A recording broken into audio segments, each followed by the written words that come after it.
आज हम बुद्धि यानी इंटेलिजेंस के बारे में अध्ययन करेंगे। और कोई हमारे आसपास कोई अच्छा बिजनेस कर रहा हो तो भी हम उसके लिए कहते हैं कि इसका आईक्यू लेवल अच्छा है।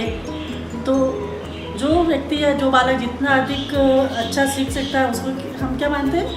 बुद्धिमान मानते हैं। तो बुद्धि की एक परिभाषा मैं आपके सामने प्रस्तुत कर रही हूँ जो बकिंघम महोदय ने दी है। सीखने की योग्यता ही बुद्धि है। Intelligence is the ability to learn. जो व्यक्ति जितना जल्दी सीखता है, जितना ज़्यादा सीखता है, यही उसकी बुद्धि है। कि कितने समय में वो सीख रहा है, ये उसकी बुद्धि का प्रतीक है। अच्छा सीख रहा है, ज़्यादा सीख रहा है, वही उसकी बुद्धि का प्रतीक है। तो आगे हम बुद्धि की प्रकृति के बारे में अध्ययन करेंगे। यस स्टूडेंट्स, हम पढ़ रहे बुद्धि की प्रकृति, नेचर ऑफ इंटेलिजेंस के 5 पॉइंट्स है, जिसमें फर्स्ट पॉइंट है हमारा सीखने की योग्यता, एबिलिटी ऑफ लर्निंग।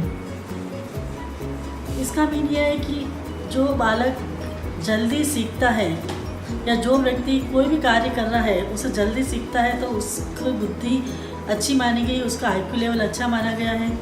क्लास में जब टीचर मैथ्स के सवाल सॉल्व करवाती है, कुछ भी याद करने को देती है, कोई कार्य करने को देती है, तो जो बच्चा जल्दी कर लेता है तो उसे बुद्धिमान माना गया है। जो बच्चा क्लास में अच्छा रैंक लाता है उसको भी बुद्धिमान माना गया है। प्राचीन काल में भी जैसे हमारे ऋषि मुनि आश्रम में शिक्षा देते थे, उनको बड़े बड़े मंत्र ऋचाएँ उनको याद करने के देते थे। और जो बालक जल्दी उसे याद कर लेता था, पूरा याद कर लेता था कंठस्थ, तो उस बच्चे को क्या माना गया? बुद्धिमान माना गया। मतलब जो भी दिया गए कार्य को क्लास में बालक या कोई भी व्यक्ति उसे जल्दी सीख लेता है तो उसको हम बुद्धिमान की श्रेणी में मानते हैं। कि जिस व्यक्ति ने दिया गया कार्य जल्दी और सही सीखा है उसे बुद्धिमान मानते हैं। तो सीखने की योग्यता जिसमें अधिक है उस बालक को सबसे अधिक बुद्धिमान मानते हैं। फर्स्ट पॉइंट ही यही है कि जिसने जितना जल्दी और जितना सही ज्ञान अचीव कर लिया है उसको बुद्धिमान बालक या बुद्धिमान स्टूडेंट्स माना गया है, उसका आईक्यू लेवल अच्छा है। सेकंड पॉइंट है हमारा समस्या समाधान की योग्यता, एबिलिटी ऑफ प्रॉब्लम सॉल्विंग। ये भी मस्ट है। प्रॉब्लम सॉल्विंग हमारे जीवन में बहुत सारी समस्याएं आती है, एक स्टूडेंट के जीवन में भी बहुत सारी समस्याएं आती है। उन समस्याओं से हारना नहीं है, उन समस्याओं का समाधान करना है। मतलब उनका कोई न कोई उपाय ज़रूर होगा, हमें पॉजिटिव रहना है। कोई भी ऐसी समस्या नहीं होती जिसका कोई समाधान नहीं है, कोई सॉल्यूशन नहीं हो। तो प्रत्येक समस्या का कोई न कोई समाधान अवश्य होता है। इस लाइफ में कभी भी कोई भी ऐसी कोई आए प्रॉब्लम आए तो हमें उससे घबराना नहीं है और उसको हम सॉल्व कैसे कर सकते हैं ये हमें अपनाना चाहिए। तो जितना जिसने प्रॉब्लम सॉल्विंग की है उसे बुद्धिमान माना गया है और जो हारा नहीं है उसको बुद्धिमान माना गया है। थर्ड पॉइंट है हमारा अमूर्त चिंतन की योग्यता, ability of abstract thinking. Thinking 2 प्रकार की होती है, मूर्त और अमूर्त। मूर्त को वो बोलते हैं कॉन्स्टेंट और अमूर्त को बोलते हैं एब्स्ट्रैक्ट।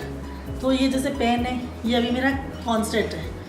मूर्त चिंतन है, मतलब ये पेन मुझे दिखाई दे रहा है और अभी मैं इस पेन को हटा देती हूँ और पेन की मैं उपयोगिता के बारे में स्टूडेंट को दूंगी कि आप इसकी उपयोगिता के बारे में बताओ कि पेन हमारे क्या काम आता है। ये पेन हमारे लिखने का काम आता है, उसको हम बहुत से लिख सकते हैं। मतलब उसके अंदर की अच्छाइयों को बताना वो अमूर्त चिंतन कहलाता है।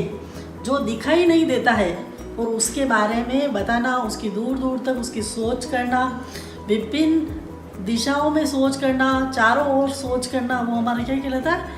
अमूर्त चिंतन कहलाता है। जैसे भगवान राम की तो हम फोटो देखते हैं तो वो तो हमारा तो मूर्त रूप कि हाँ हमें दिखाते राम का ये तस्वीर है, ऐसे इनके धनुष है, बगल में नीचे हनुमान जी बैठे हुए हैं ऐसे। लेकिन अमूर्त रूप में क्या होगा कि राम ने अपने जीवन में क्या क्या कार्य किए हैं। राम त्याग और बलिदान के लिए जाना चाहते हैं, वो एक आदर्श माने जाते हैं। वो उनकी माता के कहने पर वनवास गए थे और उन्होंने रावण से युद्ध किया था और पृथ्वी पर राक्षसों का वध किया था और सत्य का चारों ओर प्रचार किया था। तो जो अंदर की बातों का अध्ययन करना क्या कहलाता है? अमूर्त चिंतन। और जो व्यक्ति जितना ज़्यादा अमूर्त चिंतन मतलब अंदर से डीप स्टडी कर सकता है उसे भी बुद्धिमान माना गया है। जैसे डॉक्टर हुए, वकील हुए, फिलोसोफर हुए, इनकी जो एब्स्ट्रैक्ट थिंकिंग होती है वो अच्छी होती है, वो क्यों वो दूर दूर तक सोच लेते हैं, डीप स्टडी कर लेते हैं। तो जिनकी भी ये अमूर्त चिंतन ज़्यादा है उन बालक को भी बुद्धिमान माना गया है।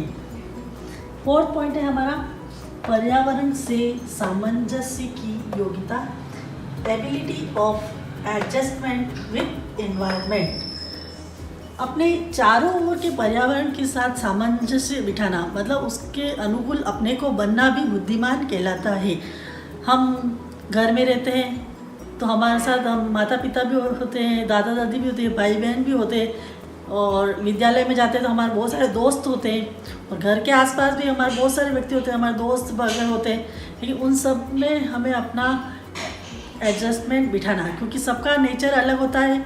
तो हमें सामने वाले को नेचर को पहचान कर उस अनुरूप ढलना ही बुद्धिमानी कहलाती है। क्योंकि हमें एडजस्टमेंट बहुत बड़ी एक क्रिया होती है कि हमें अपने सभी के साथ एडजस्टमेंट बिठाना है। और जो व्यक्ति परिवार, समाज, घर, विद्यालय में एडजस्टमेंट बिठा लेता है उसको भी बुद्धिमान माना गया है। क्योंकि बिना सहयोग के आगे बढ़ा नहीं जा सकता, और सामाजिक या परिवार ये सभी यूनिटी ही पावर होती है, ताकत होती है। इसलिए उन सब के साथ एडजस्टमेंट बिठा के आगे बढ़ना ही बुद्धिमानी कहलाती है। इसलिए ऐसे व्यक्ति को बुद्धिमान माना गया है जो घर, परिवार, समाज सभी स्थानों पर एडजस्टमेंट हो जाता है। तो वो व्यक्ति भी बुद्धिमान व्यक्ति की श्रेणी में आता है। फिफ्थ पॉइंट है हमारा अनुभव से लाभ उठाने की योग्यता, ability to profit by experience. मतलब जीवन में जो अनुभव होते हैं उनसे भी लाभ उठाना और उससे उन लाभ को उठाकर आगे बढ़ना वाला व्यक्ति भी बुद्धिमान कहलाता है। उसका भी IQ लेवल अच्छा कहलाता है। अगर हमने अपने जीवन से कुछ सीखा नहीं, जीवन में कुछ भी अच्छी बुरी घटनाएं हुई उसका हमने सीखा नहीं है तो हम आगे नहीं बढ़ सकते हैं। इस जीवन में जो भी घटनाएं होती हैं उन अनुभवों को हमें आगे सीखना है।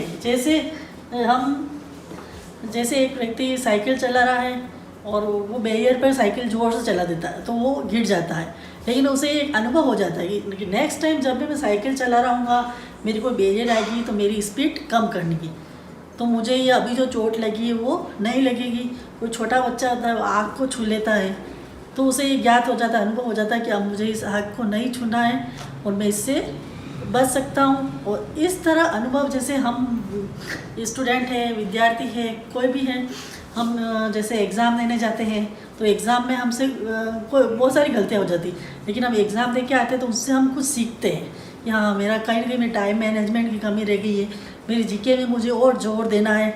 और मैं जो हम अपनी कमियों को पहचान लेते हैं और अपने उन अनुभवों को जान लेते हैं तो हम उससे आगे बढ़ जाते हैं और नेक्स्ट टाइम वो हम गलती नहीं करते क्योंकि हमें अब अनुभव हो गया है। हम एक एग्ज़ाम दे के आ गए हैं और इन अनुभवों से हम सीख के हम आगे जो व्यक्ति बढ़ता है उस व्यक्ति को भी बुद्धिमान व्यक्ति की श्रेणी में माना गया है। उसका IQ लेवल अच्छा है। तो ये पांचों पॉइंट बुद्धि की प्रकृति में आते हैं। ये पांचों पॉइंट जिस व्यक्ति में है उस व्यक्ति को बुद्धिमान माना गया, उसका IQ लेवल अच्छा माना गया है। और बुद्धि की बहुत बड़ा चैप्टर है, आगे बुद्धि का हम गिलफोर्ड का मॉडल वगैरह सब कुछ पढ़ेंगे नेक्स्ट वीडियो में। धन्यवाद।